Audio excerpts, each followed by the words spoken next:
اور حضور نے فرمایا کہ فرشتے نے اطلاع دی کہ یہ دونوں جنت کے جوانوں کے سردار ہیں. اگر اس طرح قائم کر متکبر اور مغرور ہے، صرف نسلی غرور میں پھنسے ہوئے مرتے پھرتے، کس لیے جنت کے سردار ہیں؟ حضور کے زمانے میں تو بچے تھے، کیا کارنامہ انہوں نے کیا کہ حضور نے یہ سرٹیفکیٹ دیا؟ اگر ان کے یہ کارنامے غلط ہیں تو کیوں حضور نے کہا جنت کے جوانوں؟ پھر تو یہی بات ہوگی نانے نے اپنے نواسوں کی تعریف کر دی، معذلہ دین تباہ ہو جائے گا. کانپ اٹھے ارض و سما، دشت و جبل تھرا اٹھے، خاک پر جس وقت تڑپا فاطمہ کا لاڈلا. آج میرے تمہارے لیے تو حسین ایک نام ہے، مگر اس صدی کے لوگ تو جانتے تھے کہ یہ رسول اللہ کا کیا تھا.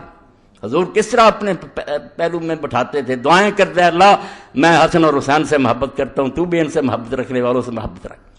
اور کسی موقع پر فرمایا کہ ابھی فرشتہ نازل ہوا جس نے کہا کہ یہ دونوں جنت کے جوانوں کے سردار ہیں، ذکر ہی نہیں کی. یہ کتاب میں اور رسالے آ رہے ہیں، حرام ہے اگر ذکر کریں کہ حضور نے خبر نہیں دی تھی. فرشتہ کیا شہید ہوا، سن لیں ان سے مطالبہ کریں کہ مولا یہ حدیث نہیں پڑھی، حضرت ابن عباس نے رسول اللہ کو اس طرح غمگین نہیں دیکھا. اور حضور نے فرمایا کہ فرشتے نے اطلاع دی کہ یہ دونوں جنت کے جوانوں کے سردار ہیں. اگر اس طرح قائم کر متکبر اور مغرور ہے، صرف نسلی غرور میں پھنسے ہوئے مرتے پھرتے، کس لیے جنت کے سردار ہیں؟ حضور کے زمانے میں تو بچے تھے، کیا کارنامہ انہوں نے کیا کہ حضور نے یہ سرٹیفکیٹ دیا؟ اگر ان کے یہ کارنامے غلط ہیں تو کیوں حضور نے کہا جنت کے جوانوں؟ پھر تو یہی بات ہوگی نانے نے اپنے نواسوں کی تعریف کر دی، معذلہ دین تباہ ہو جائے گا. اور یہ بھی کہا کہ ان کی ماں فاطمہ جنت کی عورتوں کی سردار. اور ساتھ ہی یہ کہا، بچے نے سن کر جا کر پھر ایک عالم دین سے پوچھا کہ یہ بھی کبھی پڑھا؟ انہوں نے کہا یہ نہیں پڑھا. اس نے جب کہا نکالو سلسلہ طلب، انہوں نے کہا یار آپ کی وسعت سے یہ حدیث بھی میرے علم آ گئی. میرا نہیں بتایا کہ آپ نے فرمایا یہ دونوں جنت کے سردار ہیں، وابوہ خیر منہما، اور ان کا باپ ان دونوں سے بھی بہتر ہے. یہ ذکر ہی نہیں کرتے کہ اللہ کے رسول نے حسین کا مرتبہ کیا بیان کیا، اور اس کی توضیح بیان کرو کہ کیا جہاد انہوں نے کیا جس کی وجہ سے آپ نے جنت کے جوانوں کے سردار کہا. اگر یہ غلط کام ہے، صرف کوفیوں نے انہیں بیوقوف بنایا تھا. امت جڑی ہے تو بالکل ایک اور پٹی سے چلی گئی، انہوں نے رستہ ہی چھڑ دیتا.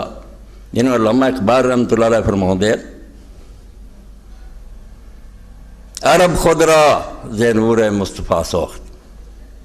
رسول کریم آئے، عرباں نے حضور دا نور جڑا انہیں اختیار کیتا، منور ہو گئے. پوری دنیا روشنی پھیلی، چراغ مردہ مشرق برا فروخت. مشرقی علاقوں تک بھی دین گیا، مگر غضب ہو گیا.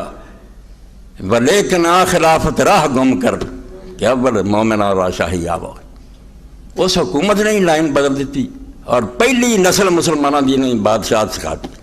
راج بڑے بڑے قرآن دے مفسران دے ملوکیت کے اسلام دے خلاف رونا آندا انہاں دی عقل تے کہ اللہ دے رسول علیہ السلام کیوں فرمایا کہ میرے بعد 30 سال خلافت ہے اور پھر ظالم بادشاہ. اگر بادشاہ بھی ہو جی شایا کہ دو نہ رکھن دی کڑی ضرورت ہے. اور ملک عزوز کہن دی کہ ظالم خدا دا پیغمبر جھوٹا. کوئی عقل کرو، اس تبدیلی نے سمجھو جڑے اسلام چاہ رہی تھی. لیکن آ خلافت راہ گم کر کہ اول مومنہ را شاہی آما.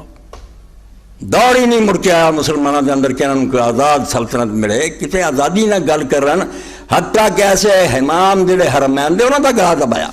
ہر کوئی جانتا تھی یعنی سعودیت بڑا دین. کیا دین ہے؟ امام کعبہ اپنی زبان تو دعا نہیں پڑھ سکتے. لکھا خطبہ ہوں اور سپاہی سامنے بیٹھا ہوں، دعا تبدیلی نہیں کرتا. حرمین دے امام انہیں بے بس کرتے. اس بادشاہ کا نام اللہ تعالیٰ نے خلافت رکھا کہ پوری دنیا دے مرکز امام ہی نہیں حق کہہ سکتے. اس تو یہ سمجھن کا چارہ کرو. نہ یزید کی گل ہے، نہ میرے معاویہ کی گل، نہ اور کسی بھی شخصیت کا رولا نہیں. یہ تبدیلی جن اللہ دے پیغمبر نے آخیا سر خلافت بعد ہی 30 سال، 30 سال میرے بعد خلافت ہے میرے طریقے ثم یکون ملک نزول. پھر ظالم بادشاہ سجنی کی تبدیلی آئی.